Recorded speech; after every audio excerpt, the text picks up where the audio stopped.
네, 안녕하세요. 반갑습니다. 오늘 벌써 6번째 시간이네요. 스가랴 마지막 강의까지 함께 하신 여러분들과 하게 돼서 너무 저도 기쁘고 감사하고 행복합니다. 마지막 스가랴 강의, 한 과가 더 남긴 했는데, 오늘까지 6주간 수업을 하고, 마지막 6과는 자유학습으로 하도록 하겠습니다. 네, 자유학습 하시고, 네, 궁금하신 부분 있으면 말씀 주시고요. 제가 6과는 정답을 제가 따로 문자나 아니면 SNS로 전달해 드리도록 하겠습니다.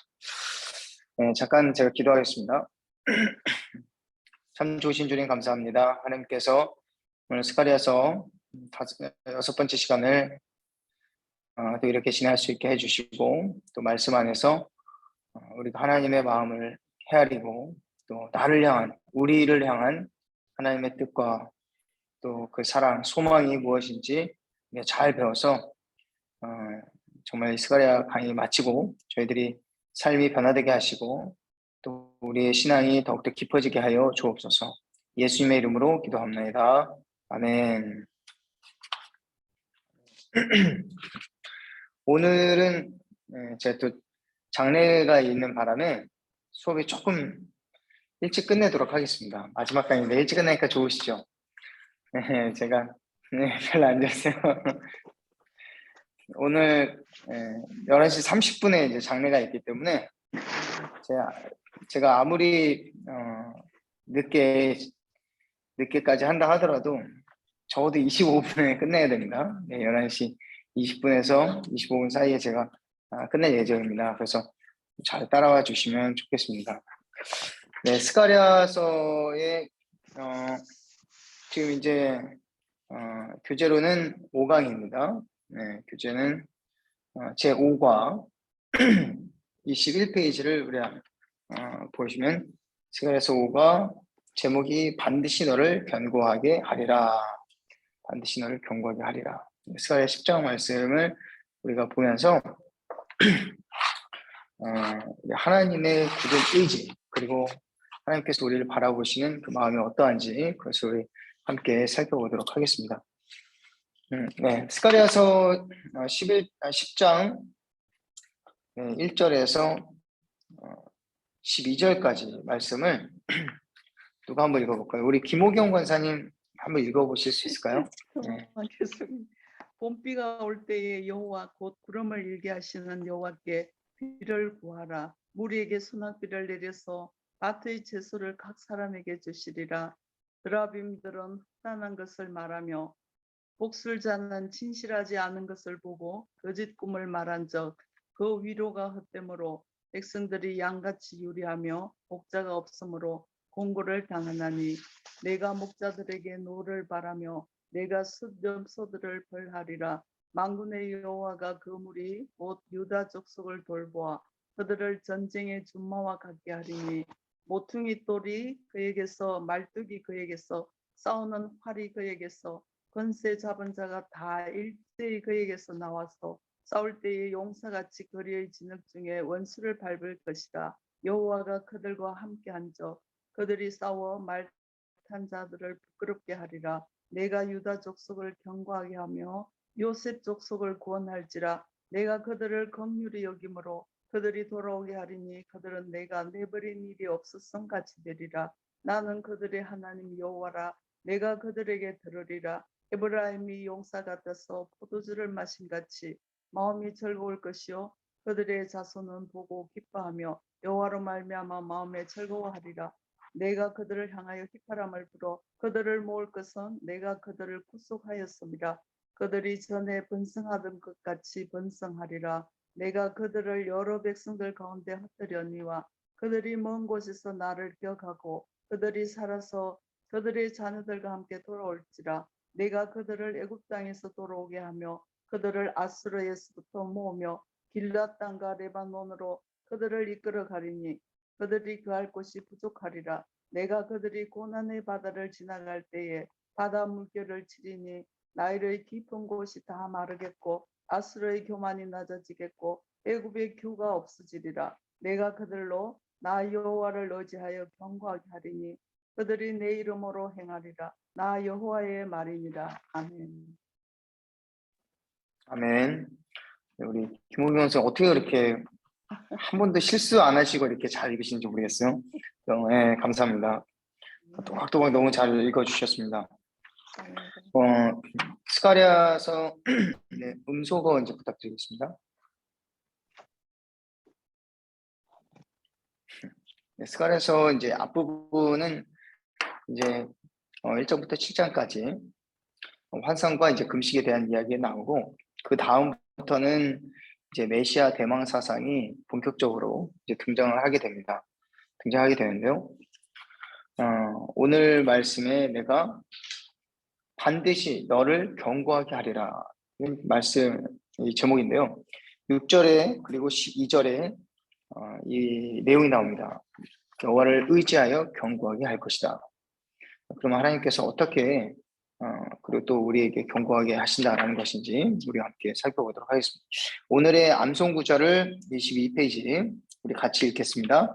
시작. 봄비가 올 때에 여호와 곧 구름을 일게 하시는 여호와께 비를 구하라. 우리에게 소낙비를 내려서 밭의 채소를 각 사람에게 주시리라. 아멘. 본문 설명을 제가 읽도록 하겠습니다. 스가랴서 9장은 메시아 시대의 도래를 다룸으로써 그때 있을 이방인에 대한 심판과 남은 자의 구원을 예언하였습니다. 이어진 10장에서는 이스라엘이 회복되는 과정을 자세히 기록하고 있습니다. 유다와 북이스라엘에 합세하여 대적을 물리치고 하나님께서는 이들을 사방에서 불러들이시고 보호하시는 장면을 그리고 있습니다. 특히 주목할 것은 이스라엘의 거짓 통치자들과 거짓 선지자들을 가리켜 양들을 버린 목자로 비유하면서 목자 잃은 양들의 딱한 처지를 보여주고 있습니다.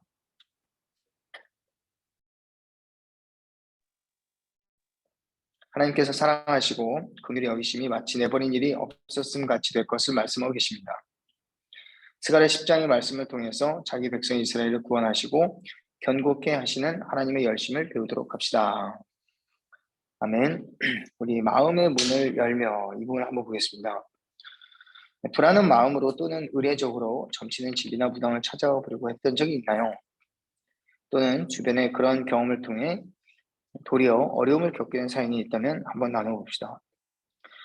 요즘도 점 보러 다니시는 분들 많죠. 뭐 점집에 또 가면요, 기독교인들도 조금 온다 그래요. 교회에서 이제 직분자들도. 근데 뭐 그들이 신앙이 견고하지 못하다 보면 바람에 흔들림과 같이 두려움과 또 불안한 마음에 이렇게 찾아가기도 하는 것 같습니다. 여러분들은 예전에 뭐 이렇게 점을 치는 집이나 무당이나 이렇게 여러분 주변에서나 또 여러분이 과거에 그런 경험이 있는지, 아니면 이제 그런 간접적인 경험을 통해서 여러분들이 깨달은 점이 혹시 있는지 있으면 우리 한번 한 분 정도, 두 분 정도 나누어 봤으면 좋겠습니다.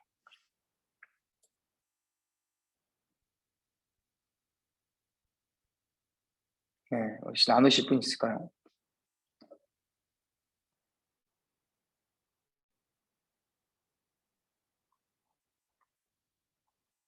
네, 없으시면은 저는 예전에 이제 되게 친한 친구 중에 한 명이 사업을 이제 처음에, 지금은 이제 사업을 되게 크게 하고 있는데, 그때는 이제 저희 온라인 사업이 시작되는 시점이어서 그 친구가 이제 신앙적으로, 그 친구도 모태신앙이거든요. 신앙적으로 이제 저하고 교제를 많이 했었습니다. 제가 청년 때. 근데 그 친구가 2005년도였는데요. 그때 이제 사업을 시작하면서 아는 형님과 처음 동업을 한 거예요. 동업을 했는데 동업하기 전에 많은 사람을 만나다가 좀 이제 이렇게 점치는 한 그 나이 많은 누님을 만났다 그래요. 우연히 만났는데 한번 이렇게 그 형이랑 사업을 같이 동업을 하면 몇 달 내로 이 문을 닫을 거니까 조심해라. 근데 그 말을 이제 흘겨 들었다 그래요. 근데 그리고 나서 실제로 그 형하고 같이 이렇게 사업을 진행했는데 정말 그 형이 배신을 하고 그 사업을 갑자기 이렇게 접게 됐어요. 잠적을 하고. 그래서 그 친구가 기독교인인데도 너무 마음이 다급한 거예요. 너무 다급하니까 그 누나가 생각이 나더래요. 이 일을 예견한 누나를 생각을 나서 찾아갔는데 두 번째 찾아갔을 때는 정말 떨리는 마음으로 갔다 그럽니다. 갔는데 갔다가 뭐 이렇게 그럼 앞으로 어떻게 해야 되냐 딱 이걸 물어보게 되더래요. 정말로 누님이 얘기했던 대로 그 일이 일어났습니다. 이제 전 앞으로 어떻게 해야 될까요? 근데 그 다음 얘기를 저한테 해주진 않았는데 그때 저하고 신앙적인 상담을 하면서 제가 그런 얘기를 했어요. 그런 일은 맞출 수가 있다. 누구든지 맞출 수 있고 그렇다고 해서 그것을 의지하는 것은 참 위험한 짓이다. 위험하다. 하나님께서 이것을 얼마나 미워하시는지 성경을 통해서 알고 하나님께서는 미래를 일부러 보여주지 않은 이유가 있다라고 제가 이야기를 했는데요. 그 친구가 지금은 또 사업을 잘 하고 있습니다. 그래서 그때 한번 그 무당을 찾아가고 많이 회개를 했다고 하더라고요.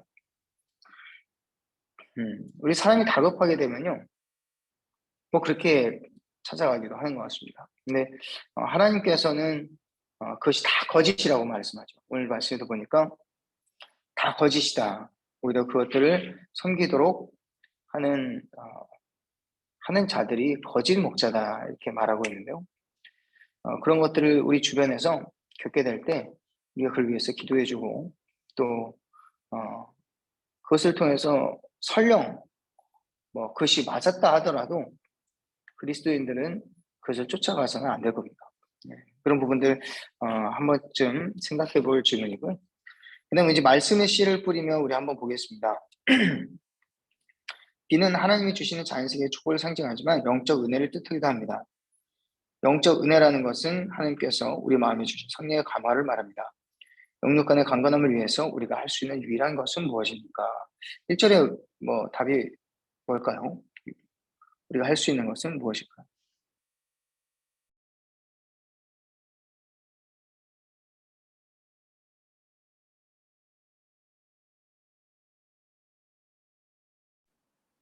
일절에 뭐라고 나오죠? 네. 봄비가 올 때에 여호와 곧 구름을 일게 하시는 여호와께 뭘 구하라 그러죠? 비를 구하라. 그리하면 소낙비를 내려서 밭에 채소를 각 사람에게 주시리라. 그렇습니다. 우리가 할 수 있는 유일한 것은 기도입니다. 기도. 네. 그래서 꼭 기억하시기 바랍니다. 우리 마음에 성령의 감화를 주시고 영적인 은혜 그리고 우리에게 채소를 허락하시는 우리 먹을 것을 허락하시는 하나님께 우리의 양식을 구하는 것입니다. 질문 2번입니다. 당시 이스라엘에도 미래를 거짓으로 예언하던 세 가지 이방 풍습이 있었습니다. 그들은 무엇입니까? 여기 나오죠? 드라빔과 복술자, 꿈입니다. 드라빔, 복술자, 꿈.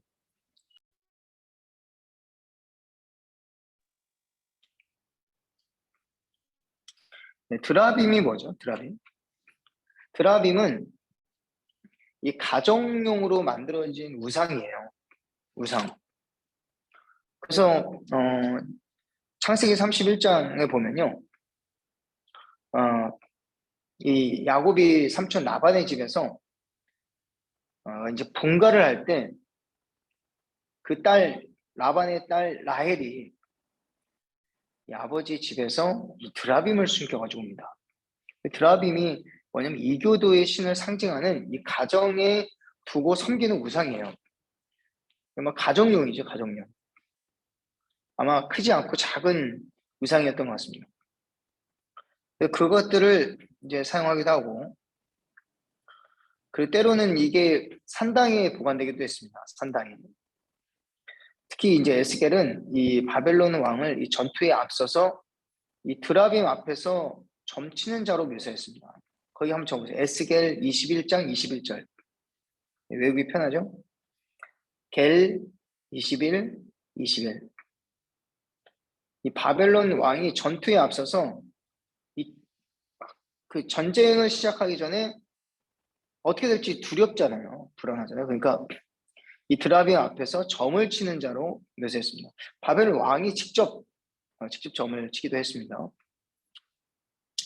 그리고 복술자는 뭐냐? 복술자는 고대 이스라엘과 이 근동 아시아에 널리 알려져 있던 자들인데요. 주로 이제 동물의 간이나 이 죽은 자의 시체를 검사하면서 점을 치는 행위를 하는 사람을 말합니다. 복술자. 그래서 뭐 꿈, 해몽 이런 것도 고대 이스라엘과 고대 근동 아시아 지역에 널리 행해졌던 그런 점술과 유사한 풍습이었습니다. 근데 이것들은 다 여기서 뭐라고 하냐면 거짓이다라고 하죠. 네. 이 세 가지 이방 풍습을 여러분들 꼭 오늘 여기서 기억할 수 있길 바랍니다. 세 가지가 뭐였죠? 드라빔, 복술자, 꿈. 이것들은 전부 이방의 풍습이다. 네, 이방의 풍습이다. 하나님 가증히 여기셨죠. 2-1번입니다. 이들은 왜 부정적으로 여겨졌나요? 왜 부정적으로 여겨졌죠? 적어보세요. 드라빔은 허탄한 것을 말하고, 복술자는 진실하지 않은 것을 보고, 꿈은 거짓을 말하기 때문입니다.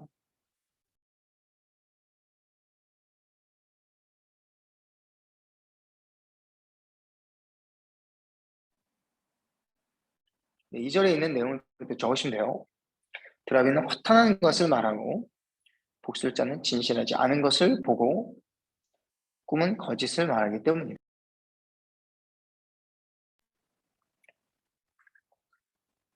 네. 이런 것들이 유행했던 것은 사람들 마음속에 불안과 두려움 때문이었어요. 불안과 두려움. 사람 마음속에는 우리도 마찬가지로 마음속에 어떤 가장 강한 욕구가 무엇이냐면 이 안전에 대한 욕구라고 합니다. 안전.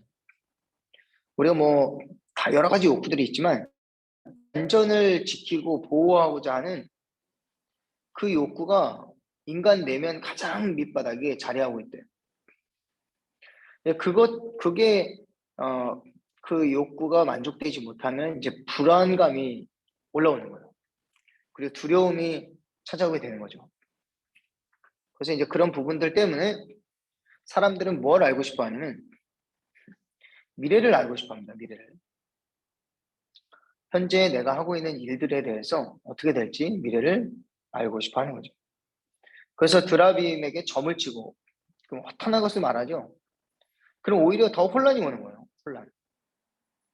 그렇죠? 그리고 복술자들은 이 이상한 걸로 점을 치는데요. 그것도 거짓 것을 본대요. 잘못된 것을 보고 그리고 거짓 꿈을 통해서 우리에게 두려움을 해소시키지만 그것이 실상은 더 큰 두려움, 우리가 준비하지 못하고 그 두려움을 맞아야 하는 상황을 겪게 만들어버리죠. 그 결과는 그러면 어땠습니까? 2절에 답이 뭐예요? 적어보세요. 갈 길을 못 찾아 유리하게 되고 곤고를 당하게 됩니다.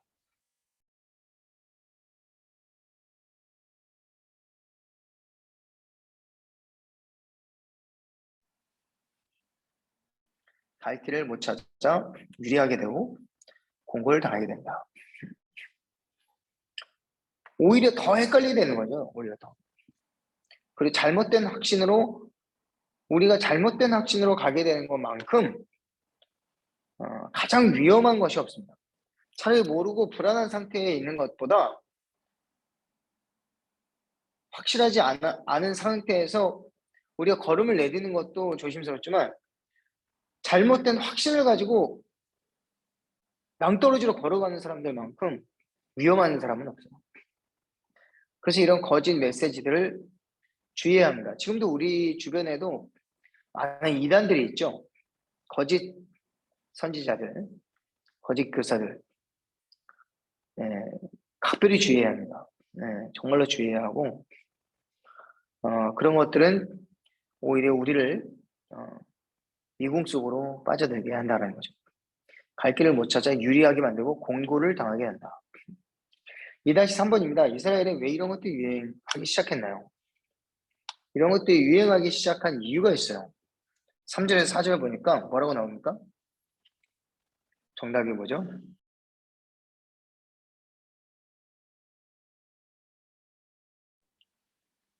네, 참된 목자가 없었기 때문이죠. 목자들이 양을 버렸기 때문입니다. 거기 보니까 3절에 보니까 내가 목자들에게 노를 바라며 내가 숫 염소들을 벌하리라. 만군의 여호와가 그 무리 곧 유다 족속을 돌보아 그들의 저들을 전쟁의 준마와 같게 하리니 네, 이렇게 나오죠. 그들이 이들을 버렸다는 거예요. 목자가 없으므로 공고를 당했다. 2절에도 뭐라고 나오죠? 목자가 없으므로. 그 목자들이 분명히 있었어요. 분명히 있었는데 왜 목자가 없다고 할까요? 참된 목자가 없었던 거예요. 참된 목자. 오히려 양들을 다 이용해 먹기는 하고 그들을 참된 길로 인도하는 자가 없었습니다.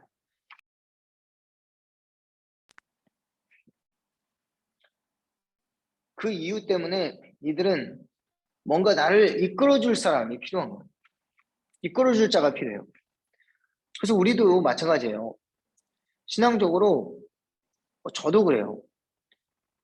누군가로부터 이렇게 이끌어주는 사람이 있어요. 그래서 하나님께서 우리가 스스로 혼자서 이렇게 신앙생활을 하는 것을 좋지 않게 여기셨고 우리에게 예수님의 참 목자를 닮은 우리를 잘 인도할 목자를 허락하셨죠. 우리가 교회 등록해서 다니는 것도 그런 이유입니다. 어제도 한 분이 이렇게 주차를 이렇게 잘못했는데 어제도 행사가 있었잖아요. 오전에 수요 온 성경 공부했었는데 맨날 와서 주차를 하시는 분이 계셨어요. 근데 그 전화번호를 안 적어놓은 거예요. 차를 빼달라고 요청을 해야 되는데 근데 주차 관리하시는 분께서 어제도 보니까 똑같은 차가 번호 없이 그냥 주차를 해놨고 또 오늘도 보니까 이제 그렇게 되어 있는 거예요. 그래서 그분을 이제 만나보려고 아예 그 앞에 차를 막아놨어요. 막아놔서 보니까 제가 만나봤거든요. 내가 만나봤는데 우리 교회 교인이라고 하시는 거예요. 근데 교족부를 보니까 나오질 않더라고요. 아직 등록은 안 하시고 다니시나 봐요. 그랬더니 저는 모든 교회가 다 제 교회라고 생각하고 다닙니다. 그러시더라고요. 등록을 하고 다니시면 좋을 텐데요. 그랬더니 아직은 생각이 없다 그럽니다. 제가 좀 그런 안타까운 마음이 있었어요. 교회를 등록하고 다니는 건 참 중요하거든요. 그 이유가 무엇이냐면 내가 안정적으로 내 영혼을 이끌어줄 하나님의 은혜의 통로가 정해지지 않은 상태에서 내 은혜를 받기는 참 어렵습니다. 여러분들도 교회를 다니실 때 등록하지 않고 교회를 다니실 때가 있었잖아요. 그러니까 잠깐 그럴 때가 있었을 텐데 그럴 때 어떻게 느끼셨습니까? 네.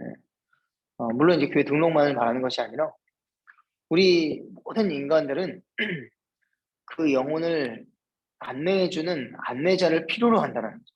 필요로 한다. 그래서 하나님께서는 주님을 대신할 목자들을 세워주셨어요. 각 지파별로 목자들을 세워주시고 거기에 마땅한 말씀들을 주셨는데 그들이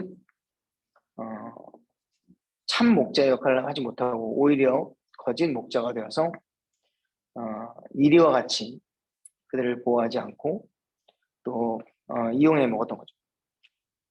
그러니까 그들을 인도할 자가 없어서 그들의 영혼이 각기 흩어져 있는 양들과 같이 유리하게 되고 결국에는 각자 자기의 길을 찾다가 가시덤불에 찔리기도 하고 길을 잃어서 가다가 웅덩이에 빠지기도 하고 또 밤에 이제 해가 어두워지면 다시 양 우리로 찾아오지 못해서 완전히 낙오자가 되어버릴 수도 있는 그런 위험한 상황에 처하게 되는 겁니다.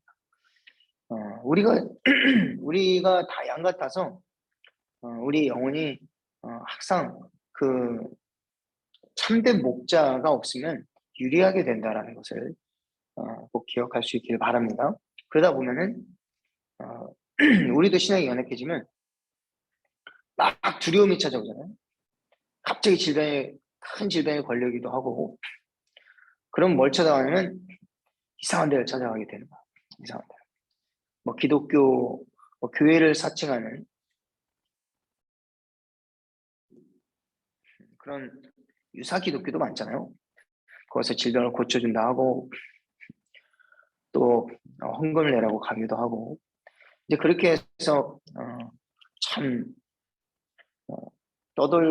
떠도는 그런 기독교인이 되기도 합니다. 그런 걸 굉장히 주의하고 내가 속해 있는 이 우리 안에서 성경 공부를 해야 하고 여기 안에서 셀레브를 들어야 되고 여기 안에서 은혜의 뿌리를 내려야 하는 것입니다. 뿌리를 내려야 돼요. 그래서 바람이 불고 또 흔들려도 우리는 이곳에서 은혜를 받는 것이 참 중요하다는 거 그래서 꼭 기억할 수 있길 바랍니다. 질문 3번입니다. 거짓 목자들이 많음에도 불구하고 궁극적으로 불쌍하고 가련한 처지에 있었던 온 이스라엘 백성들을 돌아오게 하고 구원하게 하시리라 약속하셨습니다. 이를 위해서 유다 족속으로부터 메시아가 나올 것을 예언하셨는데 메시아에 대한 표현들로 사용된 한번 찾아보시고 적어보시겠습니까? 네 가지 표현이 어떤 것들이 있는지.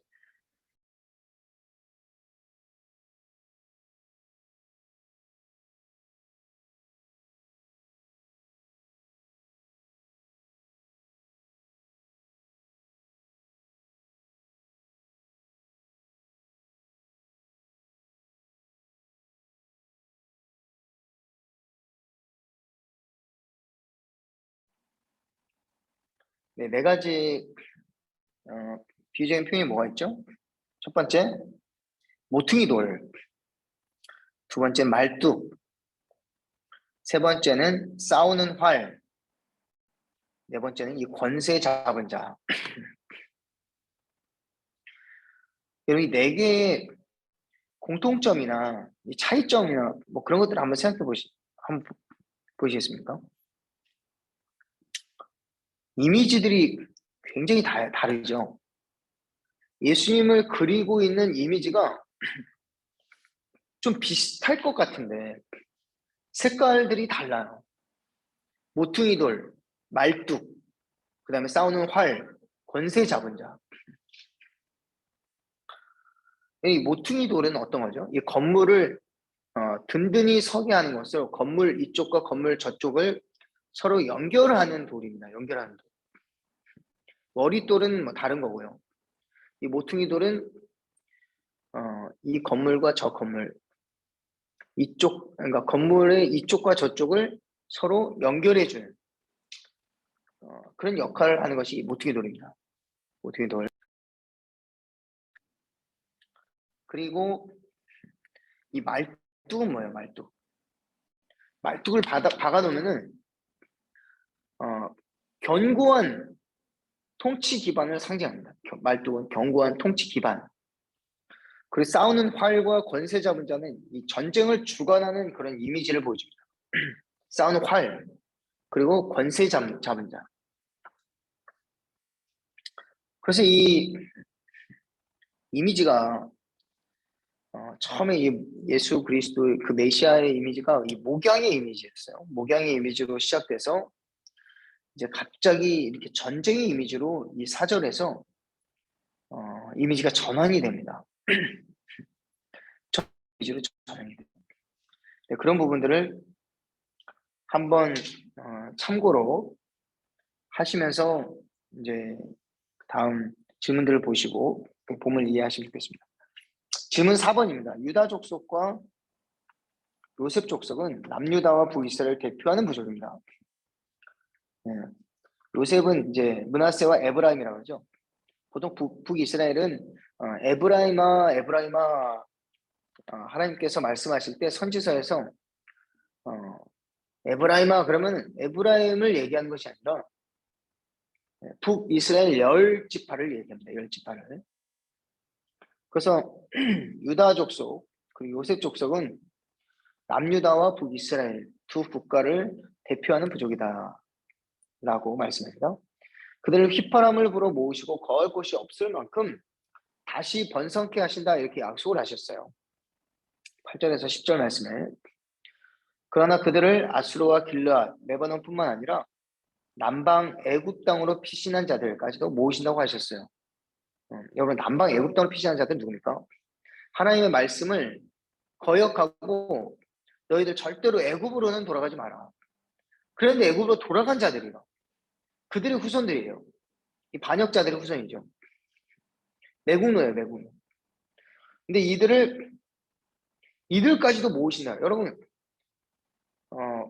그럴 때 이 반역자들을 다시 하나님께서 모으신다는 것을 생각하면은 하나님 말씀에 순종하고 아수르에 잡혀가서 그렇게 고생했던 사람들을 그 사람들은 어떻게 생각이 될까요?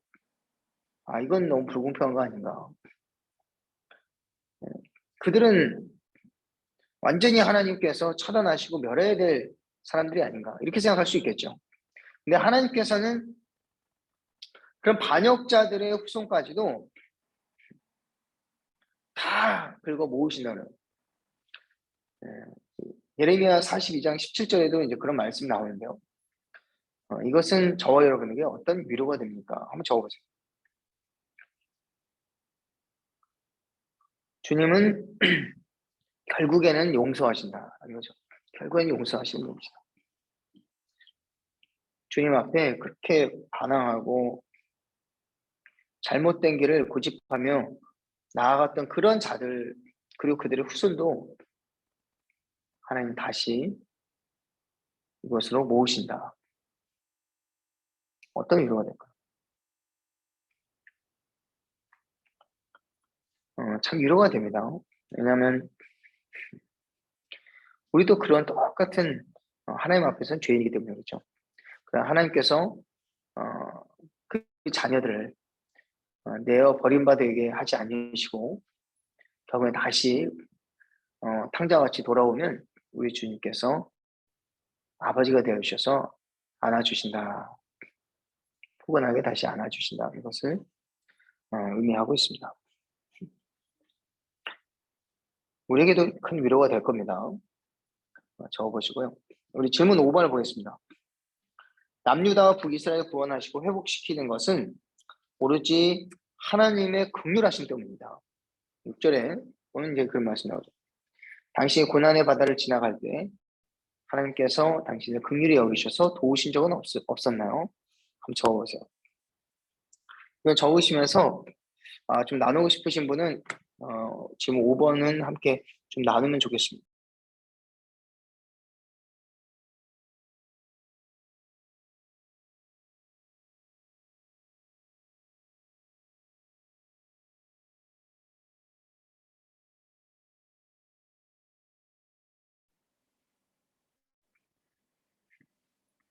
수업을 하면서 이렇게 차 한 잔씩 하는 게 참 좋네요. 여러분들 같이 차 한 잔 하는 것 같아요. 제가 1강 때부터 차를 한 잔씩 했어야 되는데 지난번에 보니까 이렇게 수업 들으시면 차를 한 잔씩 하시는데 다 마지막 강의 때는 나도 이렇게 맛있는 라떼 한 잔을 해가지고 같이 차 차를 마시면서 해야 되겠다 생각이 들어요. 여러분도 빨리 차를 하나씩, 차 없으신 분들은 다 하나씩 있으세요? 네, 다들 저보다 앞서 가시는 분들이시군요. 얘기 좀 해주시죠. 저도 차 마시면서 여유롭게 강의를 좀 진행하겠습니다. 너무 달렸어요. 너무 달렸는데. 나누고 싶으신 한두 분만 좀 같이 나누겠습니다. 네. 고난의 바다를 지나갈 때 하나님께서 나를 긍휼히 여기셔서 도우신 적은 없는지. 네, 음소거 해제하시고 말씀하시면 돼요. 제가 네, 말할게요. 예, 감사합니다. 네. 저는 이 이름교회에 온 지 2년 조금 넘었는데 그 전에 한 3년 동안 많이 힘든 시간을 보내고 있었어요. 그때 상황을 말하면 저희 가정은 많이 아시는 것 같이 유라굴로 태풍 속에 있는 것 같은 시간이었는데 그때 교회에 처음 이름교회 이쪽으로 이사 오고 근처 교회를 찾다가 이름교회에 처음 갔는데 그때 첫 설교가 여름이었는데 파도를 넘어서였어요. 근데 저는 그때 유라굴로의 폭풍 속에 있었거든요. 그래서 너무 목사님 말씀에 좀 많이 인도받는 듯한 느낌을 받았는데 그리고 몇 개월 뒤에 교회 그 첫날 갔을 때 제가 한 20년 동안 아이들 태어날 때부터 있던 교회, 20년 정도 섬기던 교회에서 이제 저희가 이쪽으로 이사를 오면서 교회를 알아보다가 처음 간 교회였는데 그 첫날 갈 때 주차장에서 주차를 이제 주차 요원들께서 이렇게 막 빽빽하게 이렇게 줄을 세워주시더라고요. 그래서 시키는 대로 세우고 딱 내렸는데 바로 저희 뒤에 차를 막으면서 바로 이렇게 빽빽하게 세우시잖아요. 그 바로 뒤에 내리시는 분이 제가 섬기던 그 20년 넘게 섬기던 그 교회의 창립 멤버시고 그 다음에 이사장으로 계시는 그 내외분께서 내리시는 거예요. 근데 그분들이 이제 이 동네 사시니까 원래 교회 가지 못할 때 와서 예배를 드리시곤 하신 거예요. 근데 그거를 이제 저는 그때 처음 보고 내가 그렇게 섬기던 교회에 그런 믿을 만한 분이 오셔서 예배를 드리시는 곳이구나라는 인도함을 그걸 딱 보고 하나님이 나를 인도하시는구나라는 것을 강하게 느꼈어요. 왜냐하면은 교회를 살펴봐야 되기 때문에 어떤 교회인지 전혀 모르고 방송도 본 적도 없고 그냥 온 거거든요. 그래서 나의 이 어려운 가운데 하나님이 구명투구를 던지시는구나라는 생각으로 말씀을 듣게 됐는데 파도를 넘어서라는 말씀을 듣고 계속 교회 그 처음부터 지금까지 주일을 계속 나가게 되었고 등록하는 과정에서도 한 6월 달에 처음 갔었는데 11월에 등록을 했거든요. 11월에 등록을 하러 딱 갔을 때 새신자 교육에 처음 갔는데 그 처음 간 날 그 내외분들이 또 그 등록하는 분 거기에 계셨어요. 근데 그분들이 이제 4주차 마지막 날이었고 저는 첫째 주였어요. 그래서 그때 가서 인사를 드렸죠. 이제 너무 반갑고 우리 목사님 말씀이 너무 좋아서 맨날 듣기만 하다가 맨 처음에 얻어먹는 느낌, 남의 교회니까 얻어먹는 느낌이었다가 이제는 너무 은혜를 받으니까 훔쳐먹는 느낌이 들더라고요. 등록 안 하고 예배를. 그래서 그것을 서로 나누면서 깊이 이해하고 아직도 그 교회 리더로 섬기시고 계시지만 우리 교회에 대해서 조금 더 알고 싶으시다는 그런 말씀을 좋은 교회라 등록을 하시게 됐다 이런 말씀을 들으면서 하나님이 2번이나 인도하신 거죠. 처음 교회에 방문했을 때 주차장에서 그리고 교회에 등록했을 때 그분들도 등록하시면서 이렇게 좋은 교회로 인도해 주셨구나라는 2번째 인도를 받으면서 오늘 고난의 바다를 지나갈 때 하나님께서 긍휼히 여기셔서 도우신 적은 없으신가요? 이것은 저는 이 교회에서 예배드리고 있고 음. 이렇게 목사님 말씀대로 소속감 있게 소속돼서 좋은 교구 목사님들한테 인도받고 또 배우고 이렇게 말씀 공부를 통해서 또 좋은 분들 만나면서 교제하고 배워가는 것이 저한테는 하나님께서 도우시는 거라고 생각합니다. 네, 감사합니다. 박수 한번 하겠습니다. 너무 좋은 나눔이었어요. 이게 정말로 우리가 영혼의 누군가가 나의 영혼의 목자가 되어서 이렇게 계속 이끌어 주신 줘야만 된다라는 것을 모르는 사람들이 너무 많아요. 세상에는. 그래서 가난한 성들이 많아지죠. 굉장히 위험합니다. 근데 우리 이진희 집사님도 그 안에서 우리 교회로 이렇게 인도함 받고 신앙생활을 하게 된 것에 대한 이 감사가 저는 이제 계속해서 그 감사가 커지길 바라고, 또 우리 모두에게도 정말 내가 영혼의 인도함을 받으면서 이렇게 신앙생활을 하는 것이 정말 귀한 것이고 감사할 만한 것이구나, 그런 것들을 다시 한번 생각할 수 있는 시간이 됐으면 좋겠습니다. 우리 그 다음 페이지 한번 보겠습니다. 이제 삶의 열매를 거두며, 질문 1번 먼저 보겠습니다. 드라빈 복술자, 꿈을 의지해서 확den유를 찾았던 백성들이 이제는 여호와 하나님을 의지하여 견고하게 되었다 라고 말합니다. 당신에게 하나님을 의지하지 못하게 하는 것이 있으면 그것이 무엇일까요? 그러면 우리가 하나님을 더욱 의지하려면 어떻게 해야 할까요? 한번 적어보시기 바랍니다. 드라빈과 복술자, 꿈은 세상 것들이죠. 세상 것들.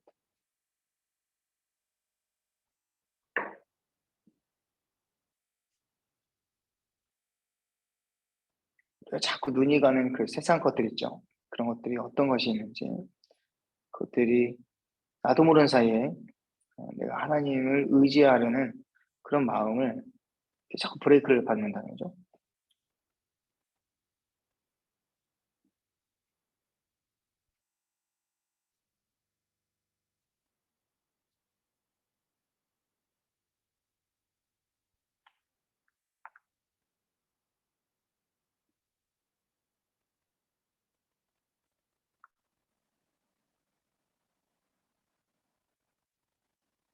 자, 질문 2번 한번 보겠습니다. 현대는 웰빙을 추구하는 시대입니다. 사람들은 삶의 질과 부와 건강, 안전을 궁극적인 목표를 삼고 그 목표를 향해서 질주하고 있습니다. 스가랴는 하박국의 찬송과 같이 고차원적인 웰빙에 대해 소개하고 있습니다. 자신의 웰빙을 위한 수준의 기쁨이 아닌 하나님 때문에 생겨난 그 기쁨을 강조하고 있습니다. 지금 당신에게도 하나님 때문에 생겨난 기쁨이 있었나요? 한번 나눠봅시다. 거기 한번 적어보세요.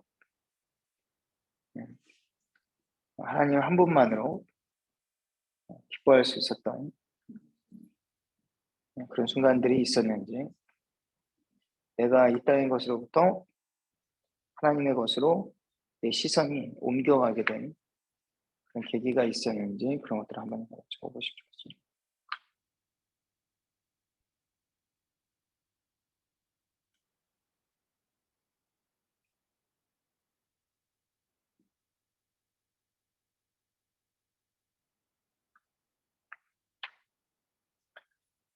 우리가 이제 세상에서 이제 부를 축적하려고 애를 쓰는 거, 그리고 보험을 들기도 하고, 또 운동을 하기도 하고, 건강한 음식들을 이제 찾아 먹기도 하고, 또 스트레스를 해소하고, 그런 많은 것들이 다 우리 마음속 깊은 곳에 이제 두려움이 있기 때문에, 그것 때문에 우리가 그런 것들 해 나가는 것 같습니다. 근데 그것이 어느 순간 우리가 신앙생활을 하다 보면 그는 이제 우리가 할 수 있는 거지만, 어느 순간 내가 이 땅에서 영원히 살고 싶어 하는구나, 이 땅에서의 삶을 우리가 마치 영원한 영원한 인생인 것처럼 기대하면서 살아가고 있는구나, 그것을 깨닫게 됩니다. 그래서 우리가 이 땅에서 우리가 정말 나그네 인생이라고 하잖아요. 나그네 인생. 그래서 하늘에 있는 소망을 품고 살아가다 보면 어느 순간 우리가 정말 하나님을 더 의지하고 이 세상의 두려움으로부터 우리가 자유하게 되는 거죠. 자유하게 될 수 있게 됩니다. 그런 계기들을 우리 하나님께서 우리 삶 가운데 순간순간 허락하여 주시는 거죠. 그런 것들을 우리 한번 적어보시면 되겠고요. 우리 질문 3번 보겠습니다. 스가랴는 남과 북으로 분열된 이스라엘 12지파가 다시 하나로 연합된 공동체로 회복될 것을 예언하고 있습니다. 새롭게 창조될 이스라엘 공동체는 하나됨과 성장을 가로막는 분열의 장애가 극복된다는 점이 특징입니다. 사도 바울 또한 하나됨을 방해하는 장애물을 극복하지 않는 한 참된 교회의 연합은 불가능하다고 진단하고 있습니다. 교회가 부흥하고 성장하기 위해서 하나 되기 위해 노력할 것은 무엇이 있습니까?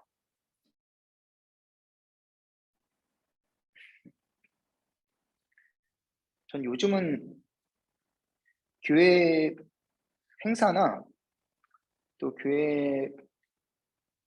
교회에 관심을 갖는 거라고 생각해요. 관심을. 우리가 이제 교회가 이제 셀로 다 나눠져 있잖아요. 그러다 보니까 우리 셀에는 관심이 있는데 교회 행사들에는 관심을 갖지 못하는, 또 주일 예배는 드리지만 셀 예배는 드리지 않는, 보다 더 우리가 조금 더 깊이 참여를 하게 되면 어떻게 보면 어떤 분들 그러더라고요. 제가 작은교회는 안 가고 싶어서 우리 이름교회 왔습니다. 왜 그런가 했더니 발목 잡힐 것 같다는 거예요.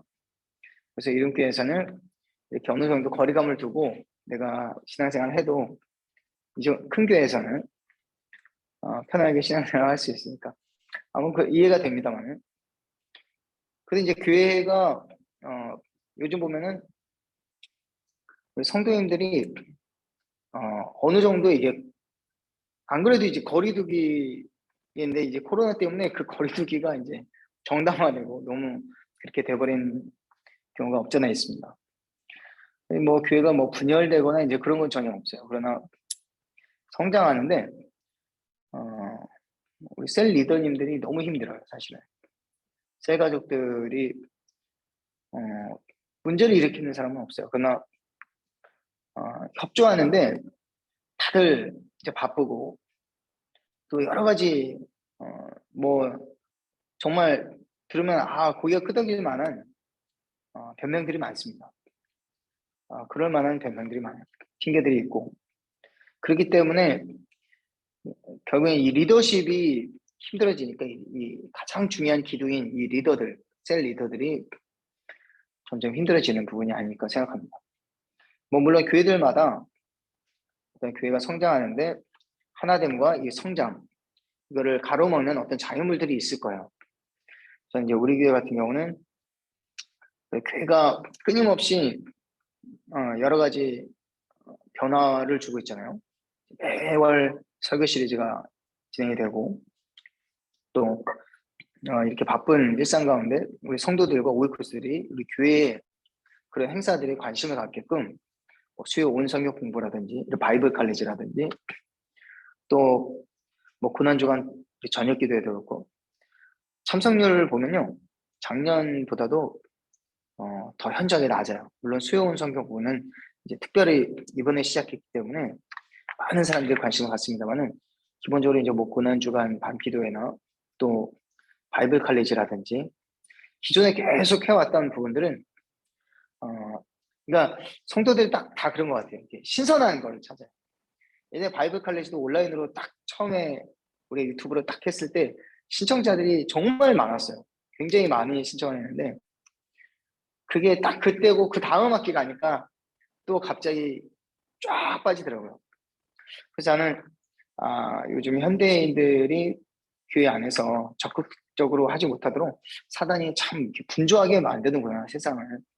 분주하게 만들고 세상에 시선을 두게 만들고, 그래서 우리 성도들의 그 발걸음이 떨어지지 않게끔. 저는 이제 그런 부분들을 우리가 하나 되는 내 이제 장애물을 극복하기 위해서는 좀 더 적극적인 그런 관심과 또 교회 행사들에 참여하는 것이 아닐까, 요즘은 그렇게 생각을 많이 하고 있습니다.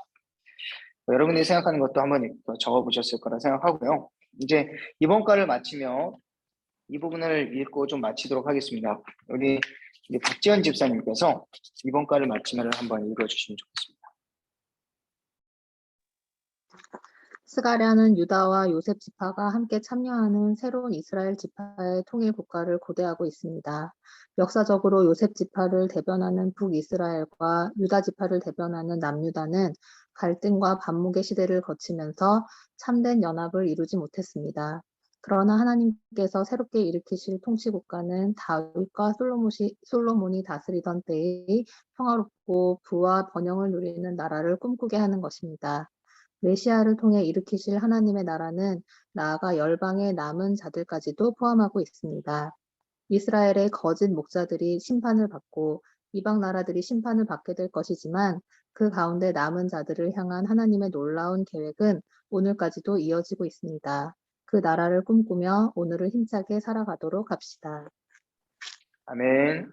감사합니다. 네. 스가랴는 학계서하고는 좀 달리 메시아 대망사대에 굉장히 비중을 많이 차지하고 있어요.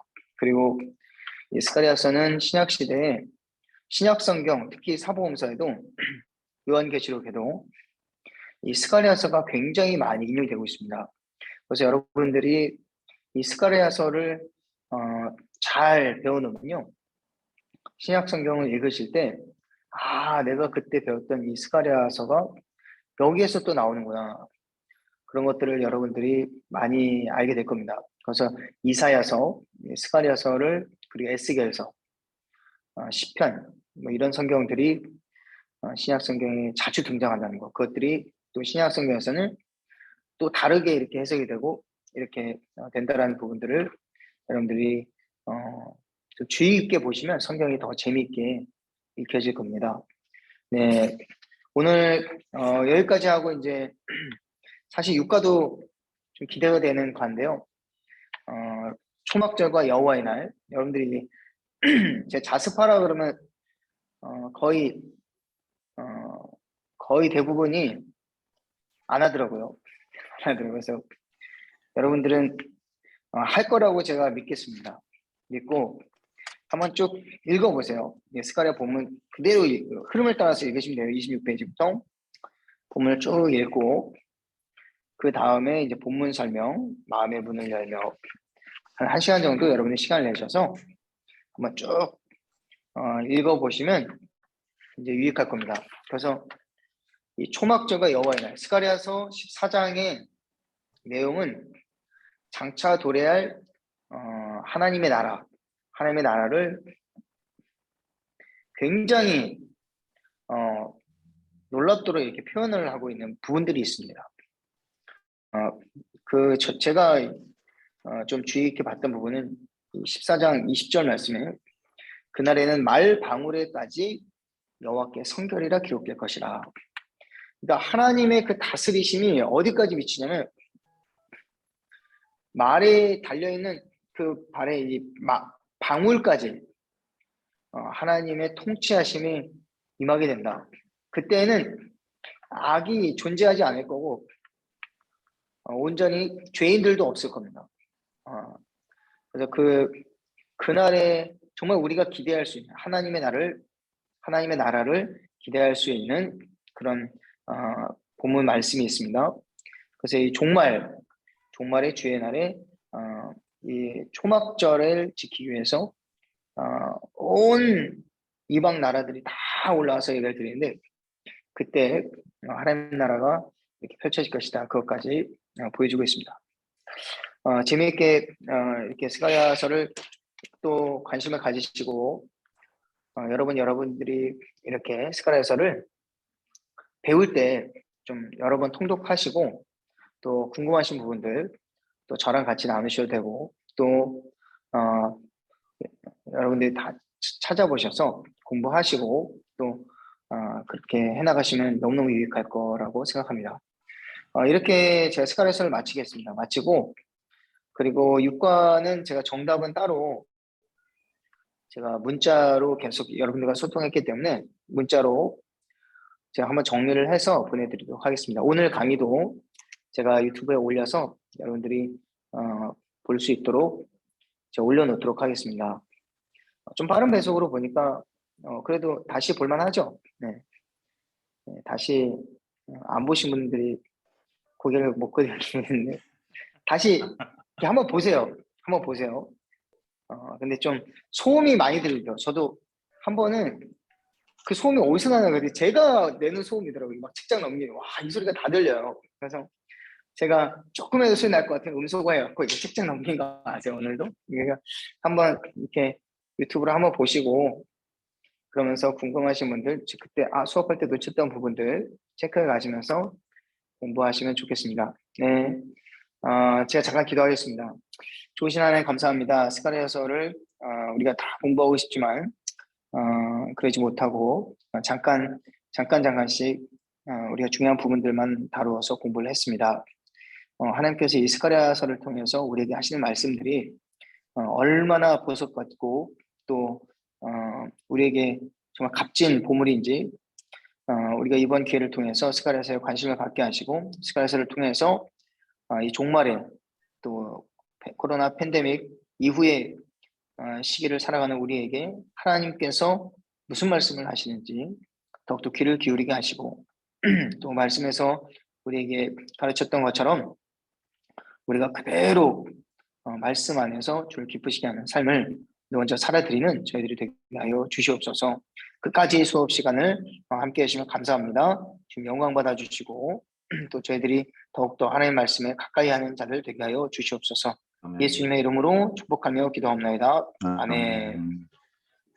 네, 음성화하시고 우리 인사하고 마치겠습니다. 마지막 수업까지 여러분 함께 하셔서 감사합니다. 네, 감사합니다. 네, 감사합니다. 네, 건강하시고, 네, 고맙습니다. 네, 다음번에 또 만나면 좋겠습니다. 축복합니다.